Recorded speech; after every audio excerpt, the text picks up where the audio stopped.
Bismillahirrahmanirrahim. Alhamdulillahirabbil alamin. Wassalatu wassalamu ala nabiyyil amin Muhammadin wa alihi wa sahbihi asma'in, amma ba'du. Hadirin Bapak Ibu jamaah salat subuh rahimakumullah. Pagi hari ini saya akan membacakan surat At-Tahrim, surat yang ke-66, ayat 1 hingga 5. A'udzu billahi minasyaitonir rajim. Ya ayyuhan nabiyyu, wahai Nabi Muhammad. Lima, karena apa? Tuharrimu, mengharamkan engkau. Ma, sesuatu, akhala, yang menghalalkan. Allahu, Allah, laka, untuk kamu. Tabtaghi, mencari kamu. Marzota azwajika, keredoan, kerelaan istri-istri kamu. Wallahu, dan Allah, Ghafurun, maha pengampun, Rahimun, maha penyayang. Ya ayyuhan nabiyyu, wahai Nabi Muhammad. Allah memanggil Nabi Muhammad itu tidak pernah jangkar, tidak pernah ngoko. Sehingga di dalam Al-Quran mulai surat Al-Fatihah sampai Qul a'udzu birabbin nas, panjenengan tidak pernah menemukan Allah memanggil Nabi Muhammad dengan namanya. Tidak ada. Kalau toh di dalam Al-Quran ada kata-kata Muhammad, itu bukan memanggil, namun memberi informasi. Seperti Muhammadur Rasulullah, wahai umat manusia, Muhammad itu utusan Allah, bukan anaknya Allah, bukan jelmaan Allah turun ke bumi, bukan makhluk kayangan. Namun Muhammad itu hamba Allah yang terpilih menjadi Rasul. Kata-kata Muhammad di dalam Al-Quran hanya 4 kali. Semuanya tidak dalam rangka memanggil. Kalau Allah memanggil selalu menggunakan ya ayyuhan nabi, atau ya ayyuhar rasul balligh ma unzila ilaika, atau ya ayyuhal muzammil, wahai orang yang berselimut, atau ya ayyuhal muddassir, wahai orang yang berkemul. Seperti itu. Ini memberi tahu kepada kita atau mendidik kepada kita bahwa kita ini kalau memanggil Nabi Muhammad usahakan jangan ngoko, jangan jangkar. Wong awas saja memanggil Nabi Muhammad itu tidak jangkar. Sementara nabi-nabi yang lain dijangkar, ya ada muskun anta wa zaujukal jannah, wahai Adam, tinggallah kamu dan istrimu ke dalam surga. Ya Musa, inni ana rabbuka, wahai Musa, aku ini Tuhan kamu. Nabi-nabi yang lain dijangkar oleh Allah, ternyata Nabi Muhammad tidak pernah dijangkar oleh Allah. Kemudian panggilan Nabi yang paling istimewa dua Pak ya, atau tiga. Pertama menggunakan Nabi, yang kedua Rasul, yang ketiga Khotamul Anbiya wal Mursalin. Itu yang paling istimewa. Karena apa? Kalau Khotamul Anbiya tidak ada samanya, kalau Nabi banyak samanya, kalau Rasul juga 315 yang menyamai. Kalau ya syafi'ana, wahai yang memberi syafaat kepada kami, juga banyak yang menyamai. Malaikat yang memberi syafaat, kemudian orang mukmin soleh juga memberi syafaat. Sehingga kalau panjenengan memanggil Nabi Muhammad ya Nabi, ya Rasul, itu niru Al-Quran. Kemudian berikutnya, lima tuharrimu ma ahallallahu laka. Wahai Nabi Muhammad, mengapa sih kamu kok mengharamkan sesuatu yang dihalalkan oleh Allah? Tabtaghi mardhata azwajika, hanya semata-mata ingin mencari ridho istri-istri kamu. Berarti ayat ini menegur Nabi Muhammad. Nabi Muhammad ditegur oleh Allah Ta'ala.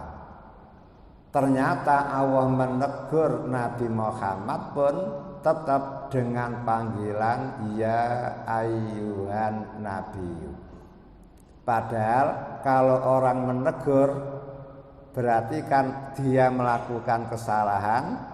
Coba kalau kepala sekolah menegur guru-gurunya atau karyawan kantornya, bagaimana modelnya Pak?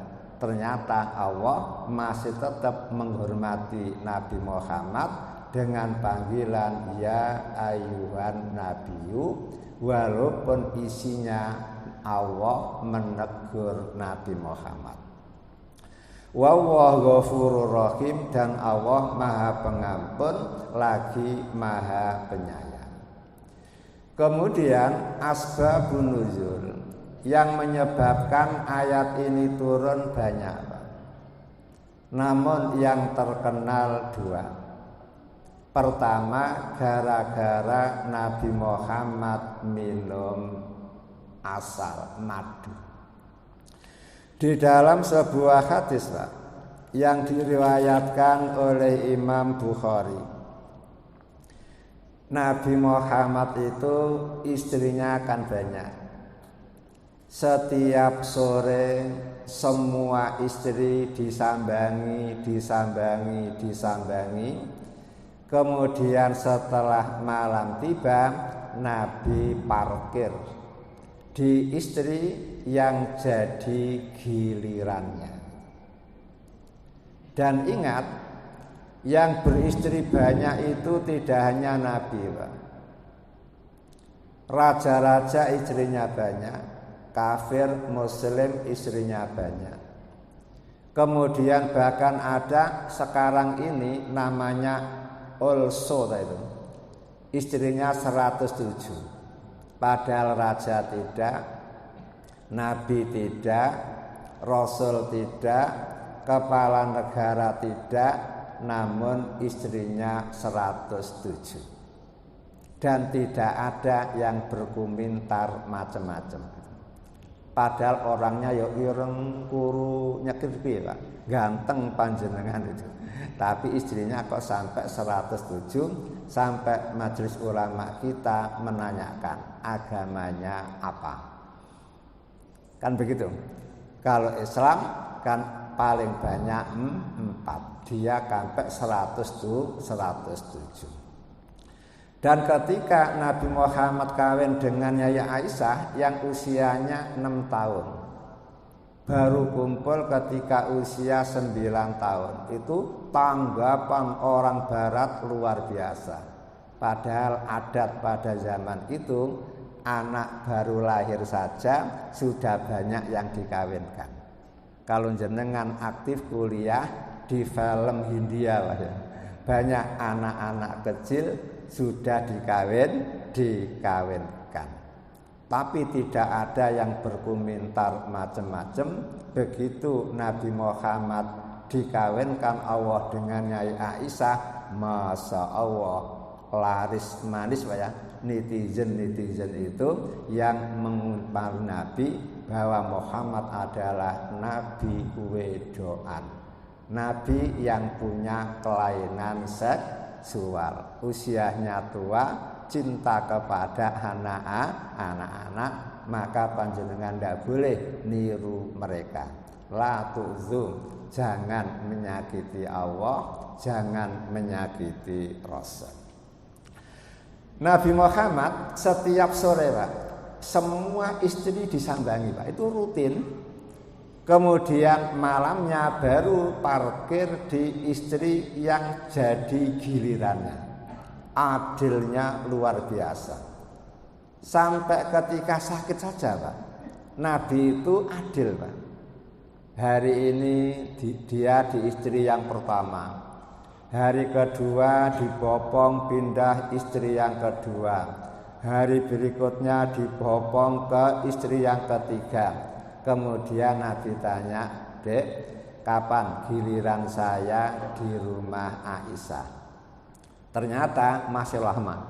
Lah kok Nabi Muhammad minta izin kepada para istrinya, selama sakit mohon untuk diberi izin bertempat di Aisyah saja. Dan semua istri setuju. Kemudian Nabi Muhammad dibopong istri-istrinya ke rumah Aisyah. Betul. Setelah sampai di situ beberapa hari Nabi Muhammad wafat. Dan Nabi Muhammad mengatakan setiap nabi Pak, dimanapun wafatnya, maka disitulah kuburannya. Lah karena Nabi Muhammad wafat di kamar Aisyah, maka Nabi Muhammad pun dikubur di kamar Aisyah. Kalau dulu di luar masjid, namun karena perkembangan orang Islam semakin banyak, akhirnya apa? Kamarnya Aisyah tergusur, akhirnya masuk ke dalam masjid. Lah kemudian Nabi Muhammad pernah ketika berkunjung ke rumah Zainab binti Jahsh, itu diberi minuman madu yang luar biasa istimewanya. Sama-sama istri Pak, sama-sama membuatkan wedang kopi, kira-kira podo apa ora Pak? Kan istilah jenengan seje tangan seje rasa, kan begitu kan? Ternyata Zainab ini kalau membuatkan madu untuk Nabi Muhammad, Masya Allah luar biasa, sehingga berkunjung ke rumah Zainab rata-rata lebih lama bila dibanding dengan berkunjung di istri-istri yang lain. Inilah yang membuat sebagian istri cemburu, termasuk Hafsah cemburu, Nyai Aisyah cemburu. Kemudian kedua orang ini bersepakat, sewaktu-waktu Nabi Muhammad masuk rumah kita, yuk kita katain, Bi, ini ajidu riha famika minal maghfir. Bi, saya mencium bau mulut engkau dari makan maghfir. Kalau sana maghfir Pak, entah kalau di Surabaya sebangsa pete atau jengkol Pak. enak dimakan, namun baunya luar biasa kalau tidak segera itu. Padahal Nabi Muhammad itu Pak, jangankan jengkol, jangankan pete, berambang mentah saja tidak pernah dimakan. Mengapa demikian?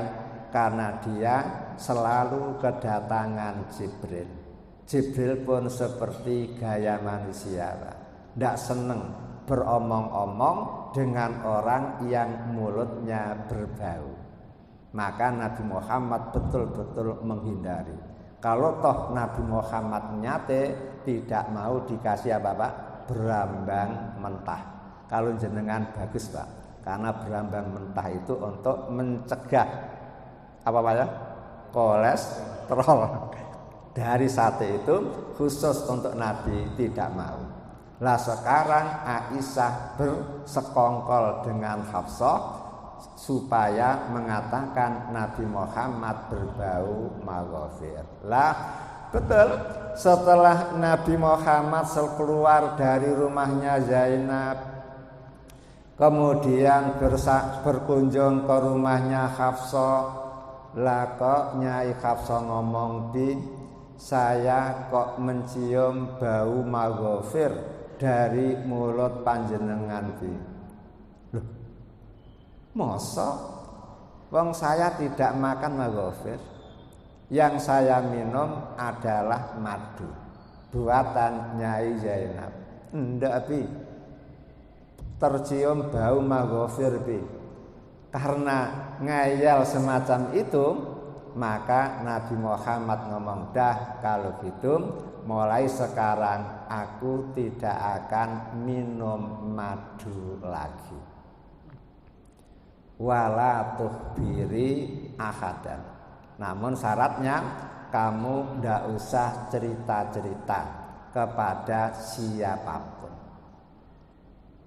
Nyai Hafsah senang. Dan memang Nabi begitu. Tabatagi marza ta'azwajika. Selalu ngalah Pak Nabi itu. Hanya untuk menyenangkan istri, hanya untuk mencari keridhaan istri. Karena memang Nabi itu suka melihat kendaraannya PT Gudang Garam. Jenengan pernah melihat truknya Gudang Garam Pak? Ada tulisannya apa itu? Utamakan selamat. Ya? Bagus kan? Utamakan selamat. Walaupun Nabi Muhammad benar Pak, tidak salah. Demi keselamatan rumah tangga, ben tidak terjadi cekcok, tidak terjadi marah-marah, adalah oke, saya ngalah. Mulai sekarang saya tidak akan minum madu lagi. Dan jangan beritahu kepada siapapun.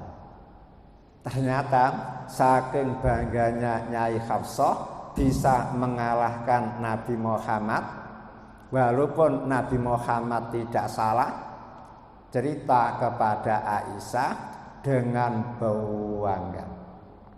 Ini kasus yang pertama. Kemudian kasus yang kedua Pak, yang diriwayatkan oleh Imam Nasai Pak. Nabi Muhammad pas waktu gilirannya Nyai Hafsah, sehingga Nabi parkir di rumah Nyai Hafsah. Nyai Hafsah itu anak perempuannya Umar bin Khattab. Jenengan tahu Pak ya Umar bin Khattab? Tonggo panjenengan Pak ya. Kerasnya luar biasa, namun keras yang benar gitu ya. Kemudian ketika Nabi Muhammad waktu gilirannya Nyai Hafsah, Nabi Muhammad pun datang ke situ. Lah kok Nyai Hafsah izin kepada Nabi untuk pulang sebentar gitu. Nabi Muhammad pun memberi izin. Setelah Nyai Hafsah tidak ada, lah kok Nyai Maria, budak Nabi, hadiah dari Raja Al-Muqawqis negara Mesir, Karena Raja Muqawqis ini dikirimi surat oleh Nabi diajak masuk Islam. Ternyata Raja Muqawqis tidak mau masuk Islam, namun minta persahabatan saja. Hidup bertetangga dan bersahabat. Sebagai bukti persahabatannya, Raja Muqawqis memberi hadiah. Pertama, keledai yang bagus sekali, Pak. Yang kedua, sebilah pedang yang tajam sekali. Kemudian yang ketiga, seorang budak namanya Maria. Karena asli Mesir, julukannya Al-Qibtiyah, orang Qibti, berarti penduduk Mesir. Setelah hadiah itu diterima, berarti Nabi Muhammad punya seorang budak perempuan namanya Maria. Dan ternyata Maria itu bukan budak asli, Pak, tapi intel, disusupkan oleh Raja Mesir untuk mengetahui siapa sebenarnya Nabi Muhammad. Kalau Nabi Muhammad ini Nabi abal-abal, akan diserang oleh Raja Mesir, mesti kalah. Namun kalau Muhammad adalah Nabi sungguhan, maka tidak akan bisa dikalahkan. Ternyata, Pak, bulan pertama setelah Maria kumpul dengan Nabi, melayani Nabi Muhammad, kolom kan laporan dua, Pak, ya. Pertama kolom al-hasanatu, kebaikan-kebaikan Nabi. Kolom kedua as-sayyiatu, kejelekan-kejelekan Nabi. Ternyata bulan pertama, Pak, kolom kebaikan Nabi penuh, Pak. Mulai A sampai Z diisi semuanya. Kolom kejelekan Nabi satu pun tidak ditemukan. Bulan kedua ya sama. Laporan kebaikannya full, laporan kejelekannya kosong. Setelah bulan keempat laporannya sama. Akhirnya Raja Mesir mengatakan, Maria, mulai bulan kelima dan seterusnya kamu tidak perlu membuat laporan lagi, karena aku percaya kalau Muhammad adalah betul-betul Nabi. Maka yakin Mesir besok akan dikuasai oleh Nabi Muhammad dan anak buahnya. Betul kan?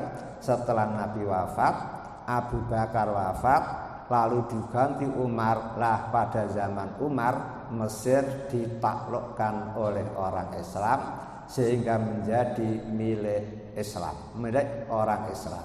Sehingga waktu itu gubernurnya adalah Amr bin As. Dan penduduk Mesir, Pak, lebih senang dipimpin oleh orang Islam daripada dipimpin oleh Fir'aun itu. Bayangkan, padahal beda agama, mereka lebih senang dipimpin oleh orang Islam karena adilnya luar biasa. Yang kaya dilindungi, yang miskin dilindungi, yang berpendidikan dilindungi, yang tidak berpendidikan dilindungi, sehingga semua hidup sama-sama tenang, hidup sama-sama damai. Seperti itu. Lah, karena menurut Islam, Pak, budak itu kan boleh untuk digauli, Pak. Budak itu boleh untuk digauli. Sehingga para budak itu lebih senang kalau menarik majikannya sehingga mau kumpul dengan dirinya, karena menurut prinsip undang-undang dunia waktu itu, bila ada budak digauli oleh majikannya dan hamil, kemudian punya anak, maka budak itu sewaktu-waktu ditinggal mati oleh tuannya sekaligus merdeka. Makanya disebut ummu walad, ibunya sang anak. Karena anaknya merdeka, otomatis ibunya yang budak itu, kalau majikannya sudah wafat, berubah menjadi merdeka. Makanya budak-budak itu senang dikumpuli. Dan panjenengan tidak perlu beranggapan Pak budak kan welek-welek wireng-wireng. Iya, kalau pembantu rumah tangga Pak, rata-rata tidak seberapa cantik. Kalau cantik membahayakan tuan rumah Pak. Namun kalau budak-budak zaman dulu Pak, uwai-wai. Karena apa? Budak-budak itu adalah tentara rampasan perang, tawanan perang. Lah, poluan-poluan kan cantik-cantik Pak. Ketika perang kalah kan tertangkap. Karena tertangkap menjadi budak. Kan zaman dulu begitu. Hanya pertengahan tahun abad ke-20 PBB sidang untuk menghapus perbudakan, sehingga sejak pertengahan abad ke-20 sudah tidak ada budak lagi. Kalau sudah tidak ada budak lagi, Al-Quran kok masih ada ayat-ayat fakku raqabah, memerdekakan budak. Iyalah, karena Al-Quran untuk sepanjang hidup. Siapa tahu besok PBB-nya ganti lagi, kemudian menetapkan ada perbudakan lagi, maka Al-Quran berjalan lagi. Lah, kembali kepada cerita, ketika Nyai Hafsah pulang ke rumah ayahnya, Nabi Muhammad seorang diri di rumah, lah kok Nyai Maria membuat masakan enak kesenangannya Nabi. Taruhlah kolak gitu ya, kolak telo meduk. Otomatis Maria ingat kepada Nabi. Akhirnya apa? Dia menelisik Nabi ini di mana ya gitu. Langsung dia membawa sak mangkok gede, langsung mencari-cari Nabi, dilalah ketemu di rumah Hafsah. Akhirnya Nabi Muhammad mempersilahkan Maria untuk masuk, lebih-lebih Hafsah tidak ada. Akhirnya Nabi Muhammad kumpul dengan Maria di situ, dilalah pas tengah-tengah sekamar berdua, lah kok Nyai Hafsah datang. Masya Allah Pak, amarahnya meledak Pak. Betul-betul marah Pak. Mengapa marah? Pertama, ini giliran saya gitu. Bukan giliran perempuan yang lain. Yang kedua, ini rumah saya, bukan rumah siapapun.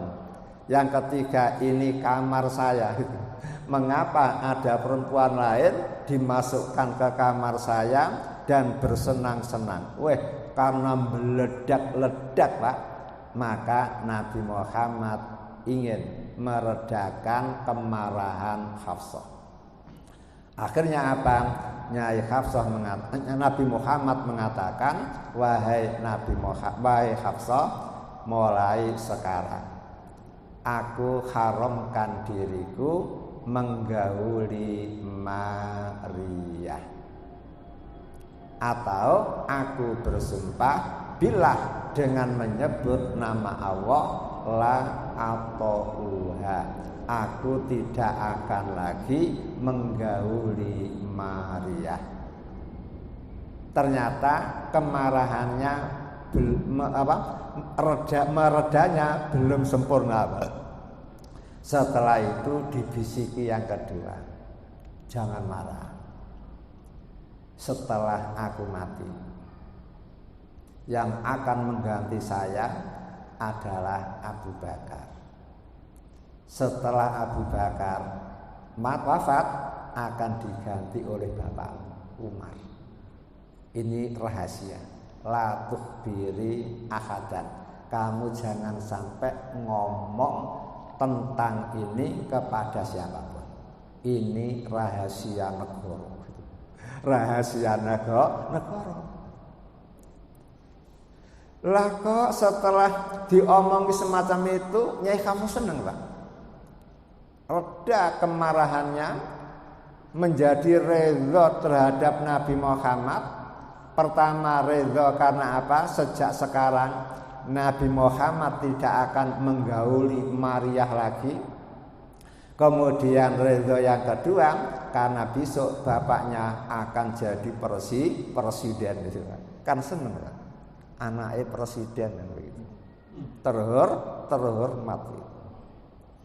Lah kok setelah diwanti-wanti oleh Nabi Muhammad la tuhbiri ahadan, kamu jangan menghabarkan hal ini kepada siapapun, lah kok masih bocor. Ketika ketemu Nyai Aisyah, dia bercerita gaya jenengan Pak tak kandani ya, tapi rahasia. Kalau tidak sampean tidak akan saya beritahu. Langsung cerita tentang Nabi dimarahi, kemudian Nabi Muhammad minta maaf sampai tidak akan menggauli Maria lagi. Kemudian yang kedua, setelah Nabi wafat bapak sampean yang akan menggantinya, setelah bapak sampean bapakku yang akan mengganti. Bayangkan Pak, coba seandainya itu bocor keluar Pak, yakin Pak Abu Bakar kesalahannya akan diteliti Pak oleh KPK Pak ya. Kesalahan Umar pun akan ditelisik dan gagal jadi khalifah kan begitu kan, bahaya itu, bahaya. Namun alhamdulillah Bakar dan Umar tidak kenal dengan istilah itu. Bahkan Abu Bakar Pak ketika tahun pertama jadi khalifah, dia dibelikan baju oleh istrinya. Kuwaget Pak, loh sampean kok bisa membelikan baju kepada saya, dari mana uangnya itu? Kata istrinya, sisa belanja. Oh sisa, iya. Langsung Pak Abu Bakar kirim surat kepada bendaharanya Pak. Mulai bulan depan mohon gaji saya dipotong, gitu. Dikurangi. Bayangkan Pak ya, lebih hanya bisa untuk beli baju saja sudah dianggap kakean gitu. Malah minta untuk dikurangi. Persis seperti fatwa Imam Syafi'i Pak. Ada anak buahnya Pak yang selalu diomeli oleh istrinya Pak. Padahal dia itu tiap hari hasil kerjanya Pak itu selalu dapat 5 dinar. Diomeli aja Pak. Akhirnya setelah mengadu kepada Syafi'i, udah gini aja, sampean minta kepada bos sampean agar minta digaji tiap hari 4 dinar saja. Akhirnya ngomelnya kurang sedikit Pak. Tapi masih ngomel terus Pak. Akhirnya apa? Datang lagi ya Mas Syafi'i, dah sekarang minta saja 2 dinar saja tiap hari gitu. Setelah dipotong 2 dinar tiap hari Pak, istrinya mulai meneng cepat. Tidak pernah ngomeli suaminya lagi. Berarti ada kan Pak ya, orang yang model seperti itu. Abu Bakar minta dikurangi. Berarti apa? Betul-betul bersih. Lah setelah Nyai Hafsah curhat cerita kepada Nyai Aisyah ngomong, kapan kapokmu he Maria? Mulai sekarang kamu tidak akan digauli lagi oleh Nabi. Berarti Nabi Muhammad tidak terlalu banyak istri sehingga cukup giliran untuk kita saja. Lah setelah Nabi Muhammad memberi wanti-wanti supaya tidak dibocorkan, ternyata masih dibocorkan Pak. Akhirnya apa? Ayat berikutnya dijelaskan, qad faradallahu lakum tahillata aimanikum. Wahai Nabi Muhammad dan umatnya, sungguh Allah mewajibkan kepada kalian untuk membatalkan sumpah-sumpah kalian. Wallahu maulakum, Allah pelindung kalian, wa huwal aliyul hakim, dan Allah maha mengetahui lagi maha bijaksana. Setelah Allah mengingatkan Mengapa kamu mengharamkan sesuatu yang dihalalkan oleh Allah, kemudian sekarang Allah memberi kewajiban agar sumpah tersebut dibatalkan. Sumpah jelek wajib dibatalkan. Karena membatalkan sumpah maka wajib membayar kafarat, Pak. Karena membatalkan sumpah maka wajib membayar kafarat. Kemudian apa kafaratnya? Lihat surat Al-Maidah, Pak. Surat yang kelima ayat yang ke-89.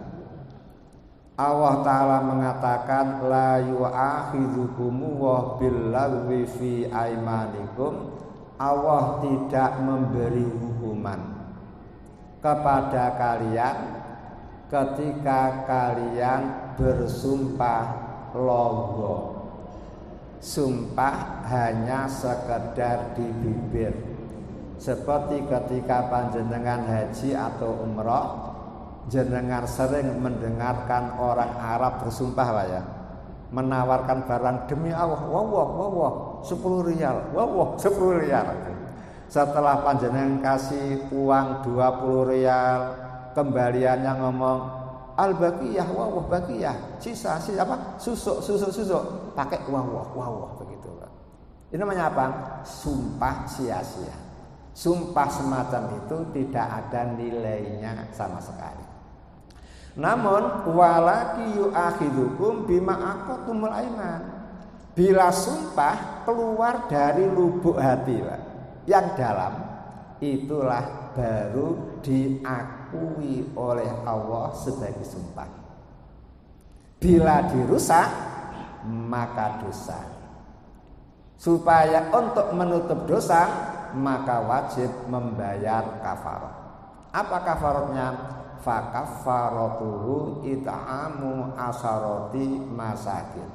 Pertama, memberi makan 10 orang miskin. Memberi makan 10 orang miskin. Berarti bukan 1 orang miskin dikasih makan jatah 10 hari, bukan. Namun mencari 10 orang miskin. Min ausatima tut'imuna ahlikum. Cara memberi makan, Pak, tidak boleh, Pak, minimalis itu. Jatah pecel sarapan, siang jangan asem, sore lodeh, bukan, Pak. Namun model pertengahan. Kalau panjenengan pernah 1 hari makan itu menghabiskan taruhlah 40.000, kemudian pernah minimalis 1 hari menghabiskan 20.000, maka ketika membayar kafarat ambil tengah-tengah, yaitu 30.000. Kan begitu, Pak ya. Mosok memberi makan orang kok pecel jangan asem, kemudian lodeh, pagi pecel, siang asem, kemudian lodeh, ikannya kelotok pisan. Itu kan terlalu. Ya kalau untuk pribadi oke lah, namun kalau untuk orang lain jangan. Lebih-lebih orang miskin sudah terbiasa makan semacam itu, mosok kok ndak ada bedanya. Au kiswatuhum, atau memberi pakaian 10 orang miskin, Pak. Banyak mana, Pak? Memberi makan 10 orang miskin atau memberi pakaian 10 orang miskin, Pak? Banyak mana? Ya lihat-lihat, Pak. Kalau pakaiannya serba 10.003 berarti kan murah. Kalau makannya makan di hotel mana, Pak? Surabaya itu? Ya itu kan luar biasa mahalnya. Kemudian au tahriru raqabatin, atau memerdekakan budak, Pak. Tawarannya 3, Pak, Islam. Pertama, memberi makan 10 orang miskin, atau memberi pakaian 10 orang miskin, atau memerdekakan budak. Lihat ini, faman lam yajid fasiyamu salasati ayyamin siapa yang tidak bisa memberi makan 10 orang miskin, juga tidak bisa memberi pakaian 10 orang miskin, atau tidak bisa memerdekakan budak, maka cukup poso 3 hari berturut-turut. Puasa 3 hari ini khusus untuk orang yang tidak bisa melakukan salah satu dari 3 ini.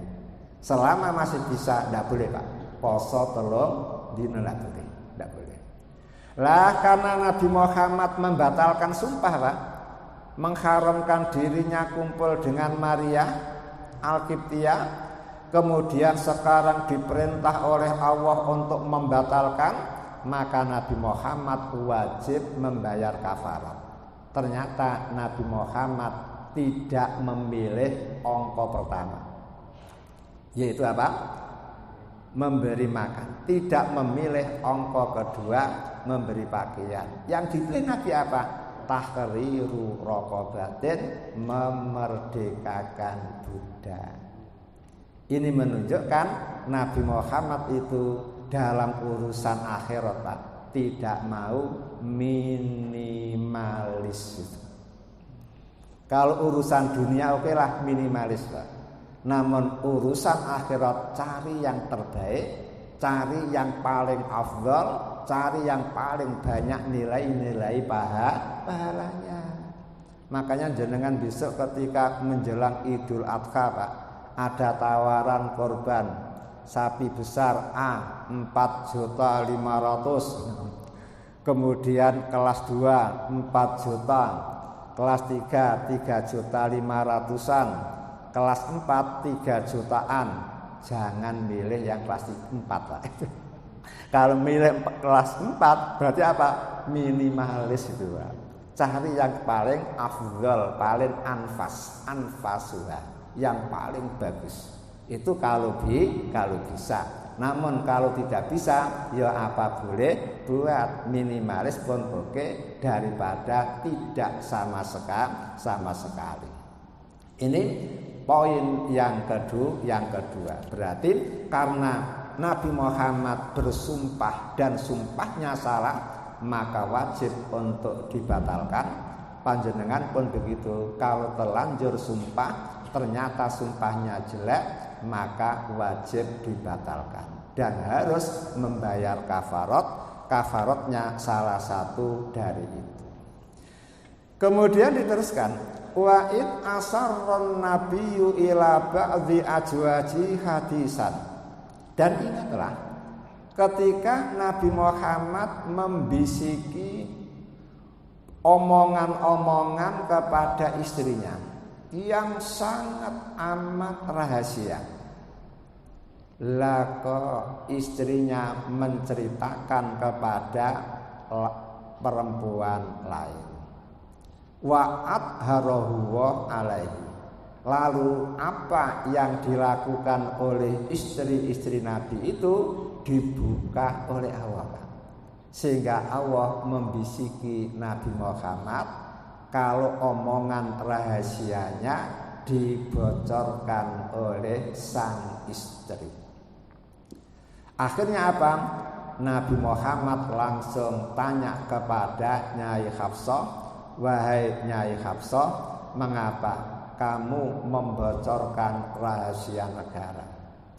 Kamu sudah saya wanti-wanti tidak boleh menceritakan hal itu kepada siapapun, mengapa kamu masih cerita?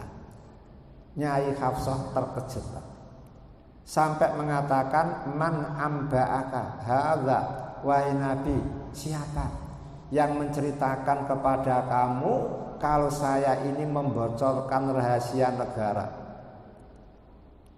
Dalam hati Hafsah, tidak mungkinlah Nyai Aisyah. Akhirnya Nabi Muhammad menjawab, nabba'aniyal alimul khabir. Wahai Hafsah, yang memberitahu aku kalau kamu membocorkan rahasia adalah Allah, Zat yang maha mengetahui, Zat yang maha teliti. Satu titik pun kurang Allah tahu. Satu rengget pun kurang 1 tahun. Itulah telitinya Allah.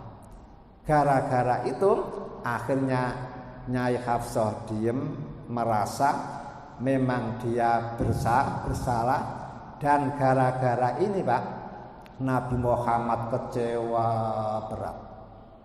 Kecewa karena apa? Bahaya. Ya kalau hanya tidak menggauli Maria Pak ya, masalah kecil itu. Namun yang kedua, menyatakan besok Abu Bakar sebagai pengganti saya, setelah Abu Bakar wafat akan diganti Umar. Ini kan mukjizat, ya, mukjizat. Allah membisiki kepada Nabi Muhammad sehingga belum terjadi pun sudah tahu.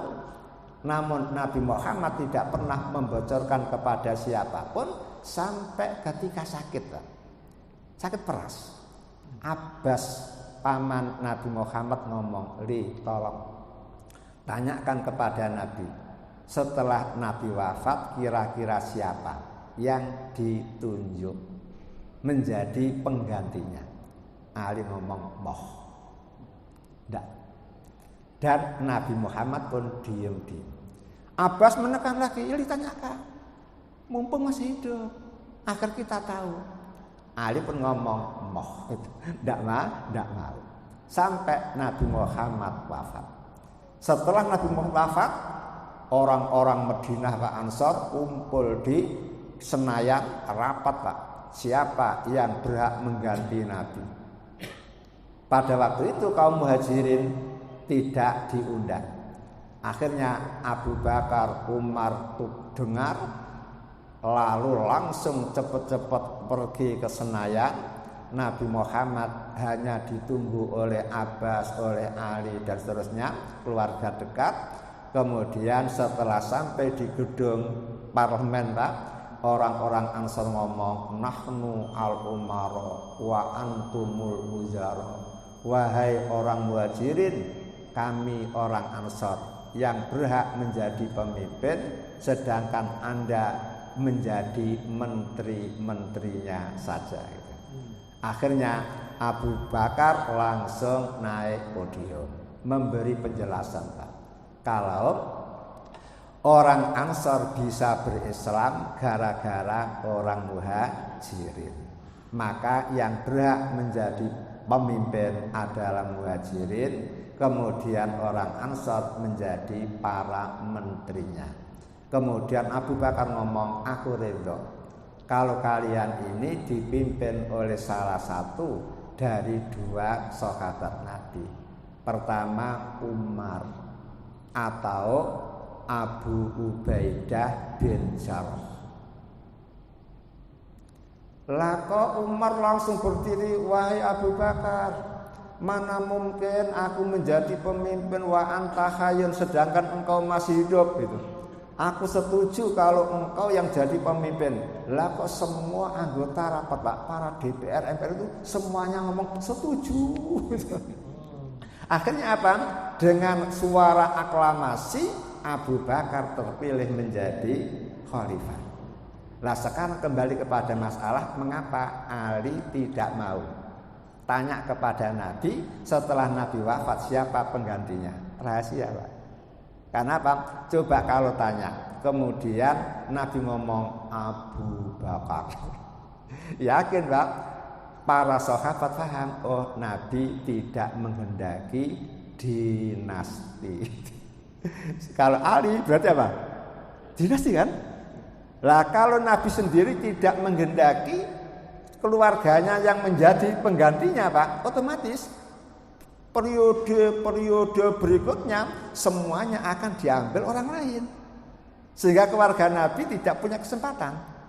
Yang kedua, bila Nabi ngomong yang mengganti saya adalah Ali, mantuku dan darah dan keluargaku, maka sejak itu akan terus menerus dipimpin oleh keluarga Nabi. Orang lain tidak punya kesempatan menjadi pemimpin. Makanya Ali cerdas juga kan? Karena siapa? Gurunya Nabi Muhammad. Ikut Nabi kan dia itu sejak kecil. Maka setelah Umar wafat, Utsman wafat, siapa? Baru Ali. sebagai keluarga Nabi yang menjadi khalifah. Seperti itu, Pak. Sehingga di dalam urusan pemilihan pemimpin, Islam tidak menentukan harus model ini, tidak. Terserah, wa amruhum syura bainahum. Urusan itu monggo dimusyawarahkan. Lah setelah itu, Pak, Nabi Muhammad kecewa, lalu Nabi Muhammad bersumpah, Pak, untuk tidak pulang kepada semua istrinya 1 bulan. Sudah, saking kecewanya. Mengapa kecewa? Sampai dikritik oleh Gusti Allah, loh, Pak. Allah mengkritik, loh, Pak. Ya kalau netizen itu nggak apa-apa, Pak. Mereka kan cari-cari aja itu. Lah kalau Allah sendiri yang mengkritik itu kan bukan main-main. Makanya mangkel marah. Padahal menurut kebiasaan masyarakat, Pak, laki-laki kalau marah, Pak, yakin akan melakukan salah satu dari 3 hal, Pak. Pertama, dzirarun, membahayakan istri. Berupa apa? Dia ditinggal tanpa ditalak. Berarti nasibnya terkatung-katung. Cerai tidak, dikumpuli tidak. Ini haram hukumnya, Pak. Haram.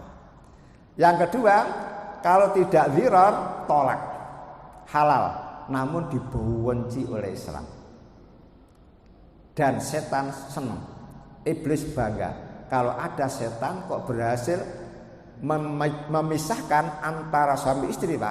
Itu iblis memberi penghargaan, Pak, kepada setan tadi. Hebat, Pak, ya. Kemudian yang ketiga, ilah, Pak, sumpah untuk tidak menggauli. Ini hukumnya mubah, boleh, Pak.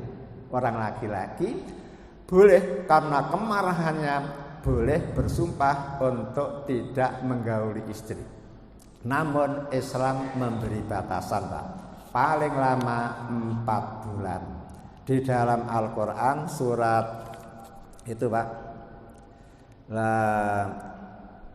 surat Al-Baqarah, surat yang kedua ayat 226 dijelaskan, lilladzina yu'luna min nisaihim tarabbusu arba'ati ashur fa in fa'um fa innallaha ghafurur rahim. Buat orang-orang laki-laki yang bersumpah ilah tidak menggauli istrinya, bisa ditunggu sampai 4 bulan saja. Lebih dari 4 bulan maka istri harus lapor kepada Pak Hakim.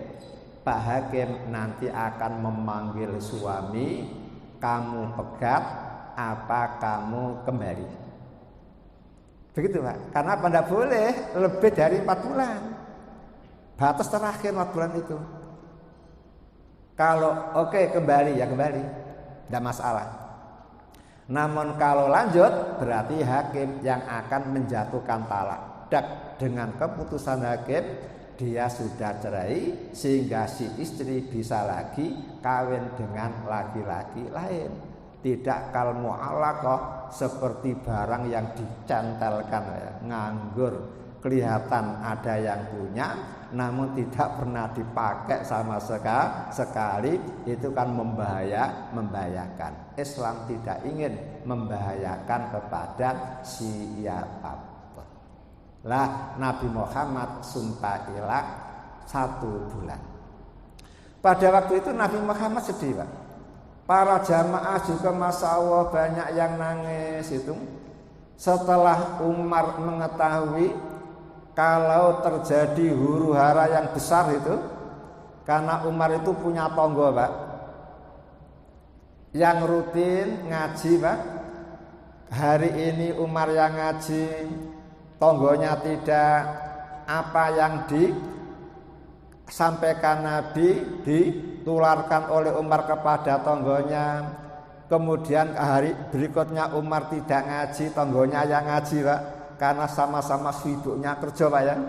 Begitu lah kok pas tonggonya yang ngaji pulang, masa Allah pintu rumah Umar digedor-gedor. Kagetlah Umar lalu mengatakan, ada apa? Ada peristiwa besar. Loh, Apa orang kafir menyerang orang Islam? Bukan. Lebih besar dari itu. Apa? Istri-istri Nabi dicerai semuanya. Langsung Umar kabur menuju ke rumah Hafsah. Kemudian Hafsah waktu itu menangis. Nah, Umar ngomong, apakah kamu dicerai oleh Nabi Muhammad? Mbah gak roh, nggak tahu. Langsung Umar menemui Nabi Muhammad, ternyata tidak diberi izin oleh penjaganya. Kata Umar, tolong beritahu Nabi. Umar kepingin ketemu, minta izin lagi, ternyata Nabi tidak memberi izin. Setelah 3 kali Pak, baru memberi izin. Setelah itu Masya Allah, Umar sedih melihat Nabi Pak, tidur telentang di atas pasir dekat dengan tempat minum, dalam keadaan diem saja. Lalu Umar menghibur Nabi Muhammad, wahai Nabi, saya dibikin marah oleh istri saya. Lalu saya katakan, mengapa kamu sekarang kok berani membantah saya? Lah kok dia ngomong, jangankan saya, istri Nabi Muhammad saja sekarang sudah berani membantah Nabi Muhammad. Saya terkejut. Pada waktu itulah Nabi mulai senyum. Kemudian Umar menceritakan, Bi, setelah saya dengar ini, Bi, saya datang kepada Hafsah anak saya. Kemudian saya marahi. Saya katakan, kalau kamu sampai menyakiti Nabi, kamu akan celaka, kamu akan sengsara. Apakah kamu tidak tahu ada orang menyakiti Nabi langsung binasa? Lah kok Nabi senyum lagi. Lah setelah senyum 2 kali, lalu Umar minta izin untuk duduk di sampingnya. Setelah itu baru omong-omong, kata Umar, Bibi kok repot-repot, jenengan ganteng, pinter, nabi, kepala negara. Kalau istri panjenengan begitu, pegaten kabeh saja gitu. Nanti Allah akan memberi ganti dengan istri yang lebih baik. Lah kok betul Pak? Ayat kelima menjelaskan Pak, asa robbukum Pak, boleh jadi Tuhan kamu itu, boleh jadi Tuhan kamu akan apa itu? In tallaqakunna ayyubdilahu azwajan khairan minkunna. Boleh jadi Allah, jika engkau mentolak kepada mereka, Allah akan memberi ganti kepada kamu istri yang lebih baik daripada mereka. Muslimatin, istri yang betul-betul Islam, mukminatin, istri yang betul-betul mukmin, qanitatin, istri yang betul-betul taat, taibatin, istri yang betul-betul ahli kembali kepada kebenaran, abidatin, ahli ibadah, saihatin, ahli poso, sayyibatin, baik itu janda, wa afkaron, maupun perawan. Omongan Umar dituruti oleh Allah. Itu berkali-kali Pak. Makanya Nabi pernah berkomentar, seandainya setelah aku wafat masih ada Nabi lagi, maka Umarlah yang pantas jadi Nabi. Saking apanya? Banyaknya omongan Umar yang sesuai dengan ayat yang turun. Persis, Umar ngomong dulu, ayat turun. Umar ngomong dulu, ayat turun. Kalau jenengan tidak pernah Pak ya?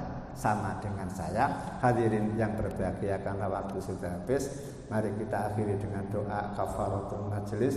Subhanakallahumma wa bihamdika, asyhadu an la ilaha illa anta, astaghfiruka wa atubu ilaik, walhamdulillahirabbil alamin, wal afu minkum. Assalamualaikum warahmatullahi wabarakatuh.